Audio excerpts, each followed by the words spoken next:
Sri Kamakshi amber, Kamakshi Ambigai, Sri Veerapandi காளியம்பி, Veerapandi காளியம்பி, அதெல்லாம் காவல் தெய்வங்கள். உங்களுடைய இஷ்ட தெய்வம் ஒரு தெய்வம் காவல் தெய்வம் அம்பிகா சமேத ஐயனார். சொல்லுங்க அப்படியே. ஓம் மாத்ரு தேவோ பவா, மாத்ரு தேவோ பவா.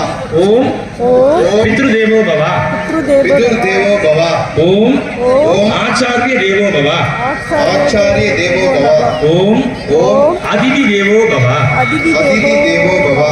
ஓம் குரு பிரம்மா, குரு பிரம்மா, குரு விஷ்ணு, குரு தேவோ மகேஸ்வரः,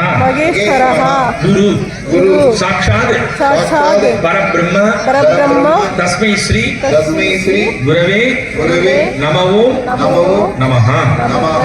கல்லாலின் உடையமர்ந்து நான் வரை ஆறு அங்கம் முதல் கற்ற வேள்வி வல்லார்கள் நால்வர்க்கும் வாக்கு இறைந்து பூரணமாய் மறைக்கு அப்பாலாய் எல்லாமாய் அல்லதுமாய் இருந்ததனை இருந்து காட்டி சொல்லாமல் சொன்னவரை நினையாமல் நினைந்து அவத்தொடக்கை வெல்வோம்.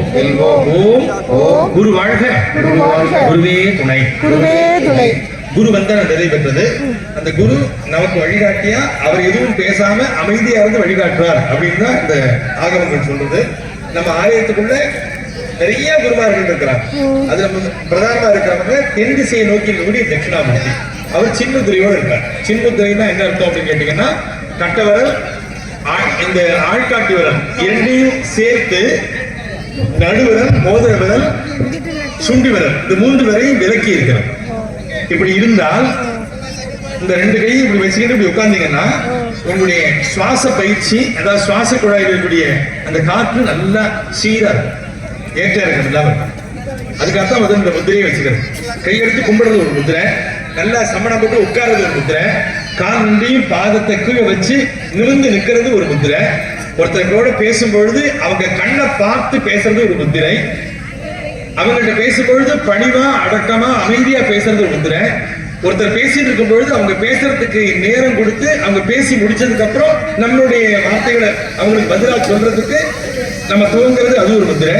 அப்ப முத்திரை அப்படின்னு அந்த அர்த்தம் கேட்டீங்கன்னா, நம்ம முகத்தால், உடலால், மனதால், வாக்கால் வெளிப்படுத்தக்கூடிய அத்தனை செயல்களையும் ஒழுங்குமுறையோட செய்தால் அதுக்கு பேரு முத்ரா லட்சணம். இந்த லட்சணத்தை வந்து எடுத்து காட்டுறவங்க லோபாமுத்திரை அப்படிங்கிறவங்க. அவங்க யாருன்னு கேட்டா அகஸ்தியருடைய சக்தி. அகஸ்தியர் யாருன்னு கேட்டீங்கன்னா, அகம் என்று சொல்லக்கூடிய உள்ளத்தினுடைய இலக்கணத்தை இந்த உலகத்துக்கு கொடுத்த மகரிஷி. இமயமலையில் இருந்து சிவபெருமானுடைய கட்டளையை ஏற்றுக்கொண்டு தென் திசைக்கு வந்தவர். அவர் இந்த பகுதியில் வரும்பொழுது நிறைய சிவாலயங்கள்ல போய் ஆலயத்தில் இறைவனை தரிசனம் பண்ணி திருக்கல்யாண காட்சியை பார்த்ததுனாலதான் நமக்கு இத்தனை ஆலயங்கள் கிடைச்சது. அவர் அகத்துல மறந்து சிவபெருமானுடைய திருக்கல்யாண காட்சியை பார்க்கிறார் அவர் சென்ற இடங்கள்லாம். அது போலதான் நாம் எங்கெல்லாம் இருக்கிறோமோ அந்த இடத்துல எல்லாம் நம்முடைய உள்ளத்தை மலர செய்து அன்பு கலந்து எல்லா இடத்துலையும் நட்பு பாராட்டினார். எல்லாருக்குள்ளேயும் நம்ம இறைவனை காணலாம். அதை எடுத்து காட்டோட மட்டும் இல்லாம அதை செயல்படுத்துறதா விளக்கு பூஜை. இப்போ உங்க உடம்புக்குள்ள ஜோதி இருக்கு, நெருப்பு இருக்கு. அது எப்படி தெரியும்? தொட்டு பார்த்தா உடம்பு சூடா இருக்கா, சூடாவும் இருக்கு, குளிராவும் இருக்கு, எப்படி இருக்கு சொல்ல முடியல, எப்படி இருக்கு. ஆனா உடம்புக்கு நோவு வரும்பொழுது டாக்டர் போய் காமிச்ச உடனே இல்லப்பா உனக்கு வெப்ப ஆற்றல் கொஞ்சம் கம்மியா இருக்கு, ரொம்ப கவனமா இருக்குன்னு சொல்றாங்க, கொஞ்சம் கூடுதலா இருக்கு, காய்ச்சல் வந்துருச்சுன்னு சொல்றாங்க. அப்புறம் நமக்கு தேர்ந்த மாதிரி உணவு பழக்க வழக்கங்களை சரி பண்ணிட்டோம்னா, விரதம் இருந்து நம்ம நல்ல சாப்பாடுகளை சாப்பிட்டோம்னா சீராயிடும். அப்ப உடம்புக்குள்ள இருக்கக்கூடிய உயிர் அப்படிங்கிற வெப்ப ஆற்றல் சீரா இருந்தால் ஆரோக்கியமா இருக்கும்.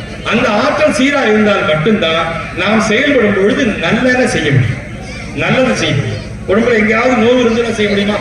மனசுல எங்கேயாவது நோவு இருந்ததுன்னா நம்ம செயல்பட முடியுமா? செயலுக்கு போயிடும் இல்லையா? ஒரு வருத்தப்படும் பொழுது ரொம்ப சந்தோஷப்பட்டாலும் செயல்பட முடியாது. அளவுக்கு அதிகமான சந்தோஷம் வந்ததுன்னு வச்சுங்களேன், அப்பவும் மனிதனால செயல்பட முடியாது. ரொம்ப அளவுக்கு அதிகமான வருத்தம் வந்தாலும் செயல்பட முடியாது. அப்போ இன்பமா இருந்தாலும் துன்பமா இருந்தாலும் சந்தோஷமா இருந்தாலும் துக்கமா இருந்தாலும் அதை கடந்து போறதுக்கு தெரியணும். அதுக்கு பயிற்சி வேணும். அந்த பயிற்சி தான் இது. நம்ம வீட்டுல ஒரு அகல் விளக்குல ஒரு தீ போட்டு ஒரு எண்ணெய் நல்லெண்ணெய் விட்டு அதில் பசுனை விட்டு விளக்கெண்ணெய் விட்டு ஒரு விளக்கு ஏற்றோம். அதுக்கு முன்னாடி உட்கார்ந்து என்னுடைய பணியை நான் துவங்க போறேன் வீட்டுல. துவங்கிறதுக்கு முன்னால என்னுடைய உயிரையே இந்த ஜோதியை ஏற்றி வச்சிருக்கேன். இந்த நெருப்பு எப்படி என்னால உருவாக்கப்பட முடியாததோ அது போல இறைவன் என்னால பார்க்க முடியாத ஒரு பரம்பொருள் மறைபொருள். ஆனா எல்லாருக்குள்ளேயும் நான் உங்களை பார்க்கிறேன். நான் செய்யக்கூடிய செயல்ல எந்த விதமான தடையும் இல்லாம எனக்கு ஆரோக்கியத்தையும் அமைதியும் கொடுத்து நான் நல்லது செய்யறதுக்கு எனக்கு ரொம்ப துணையா இருக்கணும் இறைவான்னு அந்த தீபத்துக்கு வேண்டிட்டால் அன்றைய பொழுது நல்லா இருக்கும். பகல் பூரா வேலை பார்த்துட்டு மாலை பொழுதுல சூரியன் மறையறதுக்கு முன்னால வீட்டுல விளக்கேற்றி வச்சுட்டு முன்னால உட்கார்ந்துட்டு சில தோத்திர பாக்களை சொல்லிட்டு இன்றைய பணி பகல்ல நான் நல்ல விதமா செய்துட்டேன்.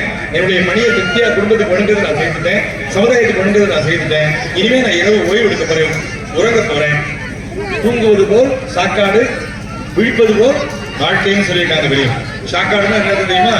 தூங்கிட்டு இருந்தா புளிச்சாத்தான், ஒழிச்சுக்கணும்னா வேற ஆயிடும். ஆகையால தூங்குறதுங்கிறது என்னன்னு கேட்டீங்கன்னா ஒரு சிறந்த ஒரு மனிதனுக்கு தேவையான ஒரு பயிற்சி. அதுதான் இன்றைய தினம் நாம் செய்த விஷயங்கள் எல்லாம் மறந்துட்டு மறுபடியும் புது மனிதனா நம்ம மறுபடியும் எழுதிக்கிறதுக்கு இறைவன் கொடுக்கக்கூடிய ஒரு நல்ல விஷயம். இரவும் வெளிச்சத்திலே இருப்போம், வெளிச்சம் இல்லாம இருட்டிலையும் வாழும். இன்பத்திலே இருப்போம், துன்பத்திலே இருப்போம். இரண்டையும் சமம் செய்து பார்க்கறது தான் வாழ்க்கையினுடைய தத்துவார்த்தமான விஷயங்கள். அது விளக்கு பூஜை பண்ணும்போது உடனே நமக்கு புரிய வரும். இப்போ நம்ம அந்த தூய சிந்தனையில விநாயகருடைய வழிபாடு செய்யப்படும். தமிழர்கள் உள்ள தண்ணீர்ல கொஞ்சம் மஞ்சள் அல்லது சந்தனம், கொஞ்சம் மலர்கள். தமிழர்கள் உள்ள தண்ணீர்ல